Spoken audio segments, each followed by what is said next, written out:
Hello दोस्तों, मेरे YouTube channel पर आपका स्वागत है। तो चलिए कहानी शुरू करते हैं। कहानी अच्छी लगे तो प्लीज़ चैनल को लाइक सब्सक्राइब शेयर जरूर कीजिए। तभी कशिश क्लोजेट से टी शर्ट और नीचे सलवार पहने बाहर आकर मीरा के हाथ में अपना फ़ोन देखते हुए बोला, मीरा, मेरा फ़ोन तुम्हारे पास क्या कर रहा है? मीरा फ़ोन पर अपनी पकड़ मजबूत करते हुए बोली, मैं इसे पटकना चाहती हूँ क्योंकि मुझे फ्रस्ट्रेशन महसूस हो रही है। यह सुन कशिश मीरा के हाथ से फ़ोन लेने की कोशिश करते हुए बोला, अभी मेरी इंपॉर्टेंट मीटिंग है, इसलिए बच्चों की तरह हरकत करना बंद करो। मीरा अपना हाथ पीछे करते हुए बोली, मैं नहीं दूंगी। रात के 11 बजे कौन मीटिंग अटेंड करता है? क्या उसे नहीं पता कि आप पहले से मैरिड हो? जो आप पर डोरे डाल रही हैं। कशिश मीरा के बात पर थोड़े गुस्से से बोला, मीरा, तुम्हें नींद आ रही थी ना, सो जाओ। और इस तरीके से किसी के कैरेक्टर को जज नहीं करते। मीरा कशिश को देखते हुए बोली, मुझे उसकी तरफ से सिक्योरिटी महसूस नहीं होती, मैं इनसिक्योर फील करती हूँ। कशिश मीरा के हाथ से अपना फ़ोन छीन कर बोला, तुम्हारा पति तुम्हारे लिए लॉयल है, इसलिए ज़्यादा दिमाग चलाना बंद करो। वो सिर्फ मेरी बिजनेस पार्टनर है, समझे? चुपचाप सो जाओ। इतना कहकर कशिश कमरे से निकलकर स्टडी रूम की तरफ चला जाता है। मीरा उसे जाता हुआ देखती है और उसके जहान में न जाने कहाँ से सुधांशु का ख्याल आ जाता है और उसे कुछ बातें याद आने लगती है।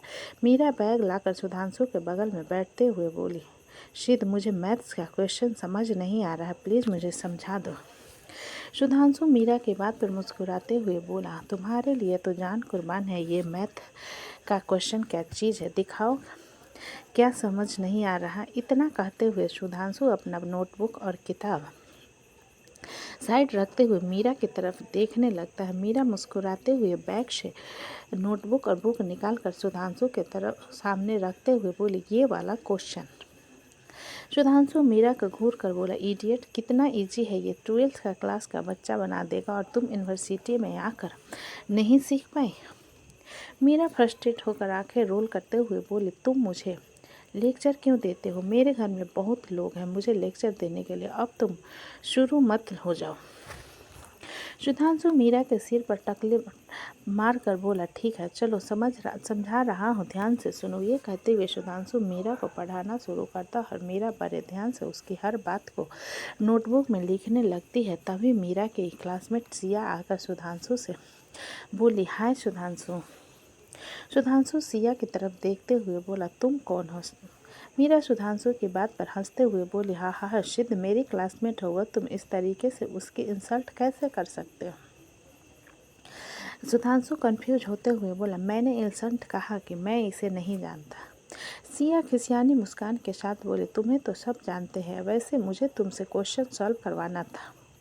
मीरा सिया की बात पर बोली, तुम देख रही हो ना, मैं सुधांशु के साथ हुआ और मुझे नहीं पसंद कोई उसके साथ बात भी करने की कोशिश करे। सिया मीरा की बात को अनसुना कर सुधांशु से बोले, सुधांशु सिया की बात को बीच में काट कर बोला, प्रोफेसर से पूछ लेना। मीरा को नहीं पसंद कि मैं किसी से बात करूं, मैं नहीं कर सकता। सिया की बात पर दांत पीसकर बोले, तुम उसके गुलाम हो क्या? सुधांशु सिया को देखते हुए बोला, मुझे इनसिक्योरिटी महसूस होती है, इसलिए मैं तुम्हें पढ़ने में कंफर्टेबल नहीं हूँ। सिया अपने पैर पटकते हुए वहाँ से चली जाती है। मीरा मुस्कुराते हुए सुधांशु के बगल में बैठकर बोली, मैं इतना भी लॉयल लड़का नहीं मांगा था। सुधांशु मीरा के सिर को पकड़कर बुक की तरफ करते हुए बोला, मुझे घूरना बंद करो।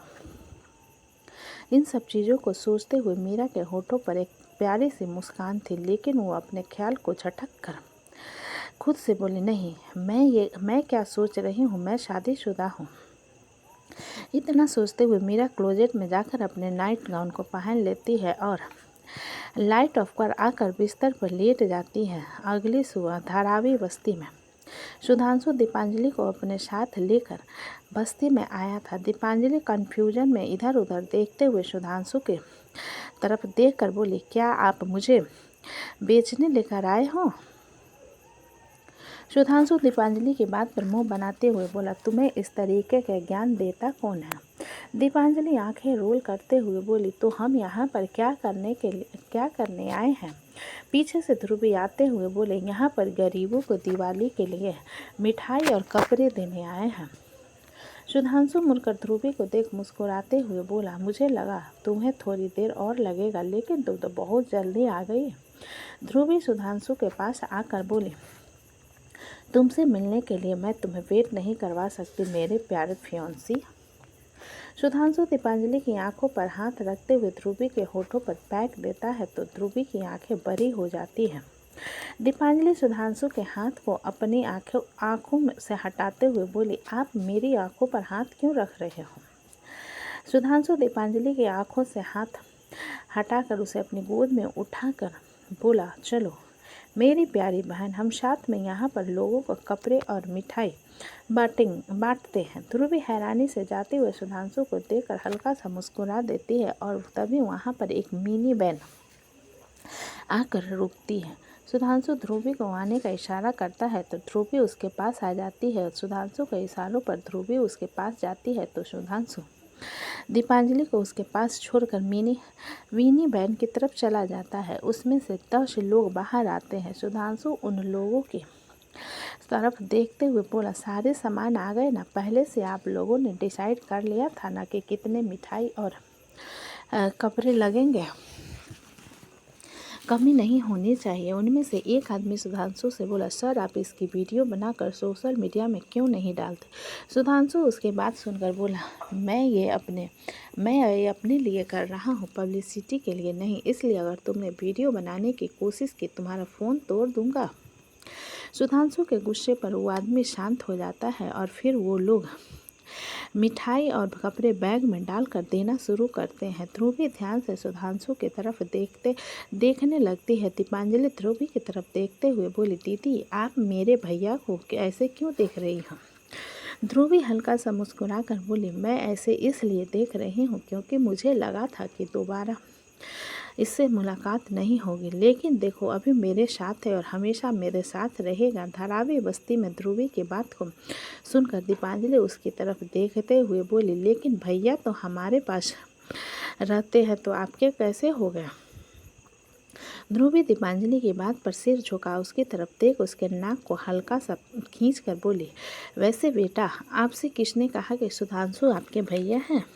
दीपांजलि ध्रुवी की बात पर बोली, वो तो मुझसे बड़े हैं ना, मैं उन्हें नाम से कैसे पुकारूं? और हम उस दिन घूमने गए थे ना, तब वहाँ पर सब उन्हें भैया कह रहे थे, इसलिए मैं भी उन्हें भैया कहती हूँ। जिस पर ध्रुवी मुस्कुराते हुए बोली, नहीं मैं आपकी चाची हूँ, इसलिए सुधांशु आपके भैया नहीं चाचू है। ध्रुवी की बात पर दीपांजलि कुछ पल सोचने के बाद जोर से बोली, चाचू? सुधांशु पलट कर दीपांजलि की तरफ देखते हुए बोला, हो क्या हुआ दीपा? दीपांजलि सुधांशु के रिस्पॉन्स को देखकर खुश होते हुए ध्रुवी से बोली, मतलब सच में वो मेरे चाचू है और आप मेरी चाची है? ध्रुवी दीपांजलि के एक्साइटमेंट पर अपना सिर हिलाते हुए बोली, हाँ मैं आपकी चाची हूँ, लेकिन मेरी तो अभी तक तुमसे शादी नहीं हुई, तो तुम इस तरीके से मेरी भतीजी के मुंह से खुद के लिए चाची कैसे उगलवा सकती हो? ध्रुवी पीछे से सुधांशु ने आते हुए कहा। सुधांशु की बात पर ध्रुवी अपने रिंग फिंगर को दिखाते हुए बोले, तुमने मुझसे सगाई की है? सुधांशु ध्रुवी के उंगली से अंगूठी निकालने के लिए हाथ ऊपर करता है, जिस पर ध्रुवी अपना हाथ पीछे लेकर उसे आंखें दिखाते हुए कहती हैं, सोचना भी मत वरना तुम्हारा मुंह तोड़ दूंगी। सुधांशु ध्रुवी की बात पर मुस्कुराते हुए दीपांजलि से बोला, दीपा ये आपकी चाची नहीं आपकी आंटी है। ये सुन दीपांजलि फिर से कंफ्यूज होकर बोली, लेकिन इन्होंने कहा कि वो मेरी चाची और आप आंटी कह रहे हो। ध्रुवी सुधांशु को घूरते हुए बोली, सिद्धि मैं दीपा की चाची हूँ। ये सुनकर सुधांशु शरारती नज़रों से ध्रुवी को देखते हुए बोला, तो मुझसे शादी कर लो। ध्रुवी अपना सिर हिलाकर बोली, ठीक है मैं कर लूँगी, पहले रिश्ता लेकर आओ, ऐसे नहीं मिलने वाला मेरा हाथ तुम्हें। सुधांशु ध्रुवी के हाथ को पकड़ कर बोला, तुम तो मुझे मिल चुकी हो, शादी तो फॉर्मेलिटी है समाज को दिखाने के लिए। दीपांजलि उन दोनों को देखते हुए बोली, आप दोनों मुझे इग्नोर कर रहे हो। सुधांशु दीपांजलि को अपने गोद में उठाकर बोला, चाचू तुम्हें कभी इग्नोर नहीं करेंगे, चलो हम बाकी लोगों को कपड़े देते हैं। ध्रुवी सुधांशु के बीच में बोली, सिद्ध मुझे कुछ पूछना था। सुधांशु रुक कर ध्रुवी की तरफ देखते हुए बोला, मेरे मेहनत के पैसे हैं, ध्रुवी सुधांशु के गाल पर हाथ रखते हुए बोली, तुम्हें एक्सप्लेन करने की ज़रूरत नहीं है, लेकिन बेवजह पैसे वेस्ट मत किया करो। इन लोगों को ज़रूरत है तो तुम उनकी मदद कर रहे हो, लेकिन बाकी फील्ड में ऐसा मत। तुम्हें सुधांशु ध्रुवी के हाथ को अपने हाथ में लेकर चूमते हुए बोला, you know you are my good luck. जब से मेरी ज़िंदगी में आई है ना, मैं हमेशा आगे बढ़ा हूँ। Thank you. ध्रुवी दीपांजलि की आंखों पर हाथ रखकर सुधांशु के होठों पर हल्का किस करके बोली, और ये गुड लक गर्ल अपने सारे गुडनेस को तुम्हें देने के लिए तैयार है, बस हमेशा मेरे साथ रहना। सुधांशु मुस्कुराकर दीपांजलि को लेकर जाते हुए बोला, तुम बोलोगे तो भी मैं तुम्हें नहीं छोड़ूंगा, उठा कर ले आऊँगा तुम्हें। ध्रुवी सुधांशु की बात पर मुस्कुरा देती है। तभी पीछे से कोई ध्रुवी के कंधे पर थपथपाता है तो ध्रुवी पलट कर देखती है, जहाँ पर उसके ही हम उम्र का एक लड़का खड़ा हुआ था। ध्रुवी 2 मिनट उसे देखने के बाद खुश होकर बोली, मिहिर। ध्रुवी का college common friend Mihir Sen मुस्कुराते हुए ध्रुवी से बोला, तुम यहाँ पर क्या कर रही हो? ध्रुवी वहाँ पर लाइन में लगे लोगों की तरफ इशारा करते हुए बोली, आज दिवाली है ना, थोड़ी खुशियाँ बांटने आई थी। मिहिर थोड़ी नाराज़गी से बोला, इतने सालों बाद अपने कॉलेज फ्रेंड से मिल रही हो, गले नहीं लगोगे? ध्रुवी मिहिर से गले लगते हुए बोले, तुमसे मिलकर बहुत अच्छा लगा, वैसे इतने साल बाद मुंबई कैसे? ये कहते हुए ध्रुवी मिहिर से दूर हो जाती है। मिहिर ध्रुवी की बात पर बोला, तुम्हारी तरह मैं भी थोड़ा खुशियाँ बांटने आया था, और इस बार रिनोवेशन के लिए हेवन एनजीओ का टेंडर पास किया है डैड ने, बस उसी को देखने आया था। ध्रुवी मिहिर की बात पर बोली, वैसे गवर्नमेंट की तरफ से जो पैसे मिलते हैं उनमें से कितना पैसा तुम्हारे डैडी अंदर करते हैं?